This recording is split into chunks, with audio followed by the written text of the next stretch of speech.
IBS അല്ലെങ്കിൽ irritable bowel syndrome ഉള്ള വ്യക്തികൾ ചില ഫ്രൂട്ട്സ് കഴിക്കുന്ന സമയത്ത് അവരുടെ ബ്ലോട്ടിങ് അല്ലെങ്കിൽ ഇറിറ്റേഷൻസ് അല്ലെങ്കിൽ ലൂസ് മോഷൻ ഒക്കെ കൂടി വരുന്നത് കാണാറുണ്ട്. അപ്പം അങ്ങനെയുള്ള ആളുകൾ നിർബന്ധമായിട്ട് ഒഴിവാക്കേണ്ട കുറച്ച് ഫ്രൂട്ട്സുകൾ പറയാം.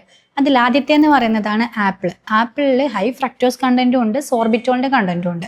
ഇത് കൂടുതൽ വയറിന്റെ ഇറിറ്റേഷൻസ് കൂട്ടാൻ ചാൻസ് ഉണ്ട്. രണ്ടാമത്തേത് വാട്ടർമെലൺ ആണ്. ഇത് ഗ്ലൈസിമിക് ലോഡ് കുറവാണെങ്കിലും ബ്ലോട്ടിംഗ് കൂടുതലായിട്ട് ഉണ്ടാക്കാൻ ചാൻസ് ഉണ്ട്. മൂന്നാമത്തത് മാംഗോ ആണ്. ഹൈ ഫ്രക്ടോസ് കണ്ടന്റ് ആണ്, കൂടുതൽ ഇറിറ്റേഷൻസും ലൂസ് മോഷനും ഉണ്ടാക്കിയേക്കാം. മറ്റൊന്ന് ചെറീസ് ആണ്. കൂടുതൽ ഗ്യാസ് ട്രബിളും ക്രാംസും ഉണ്ടാക്കാൻ ഇത് കാരണമാവും. മറ്റൊന്ന് പിയർ ആണ്. ഹൈ ഫെർമെന്റഡ് ഷുഗർ അടങ്ങിയിട്ടുള്ള പിയേഴ്സ് കഴിക്കുന്നത് IBS സിംറ്റംസ് വളരെ അധികമാക്കാനുള്ള ചാൻസ്. ആൻഡ് ലാസ്റ്റ് ആണ് ഗ്രേപ്സ് ആണ്. ഗ്രേപ്പ് കൂടുതൽ ക്വാണ്ടിറ്റി എടുക്കുന്നത് കൂടുതൽ ലൂസ് മോഷൻ പോലെയുള്ള പ്രശ്നങ്ങൾ ഉണ്ടാക്കാൻ സാധ്യതയുണ്ട്. സോ ഈ പറഞ്ഞ എല്ലാ ഫുഡുകളും എല്ലാവർക്കും ബുദ്ധിമുട്ടുണ്ടാക്കണമെന്നില്ല. നിങ്ങൾ ഒരുപാടായിട്ട് ക്വാണ്ടിറ്റി കഴിക്കുന്ന സമയത്ത് ബുദ്ധിമുട്ടുകൾ ഉണ്ടെങ്കിൽ ഈ പറഞ്ഞ ഫ്രൂട്ട്സ് എല്ലാം ഒഴിവാക്കുന്നതാണ് നല്ലത്.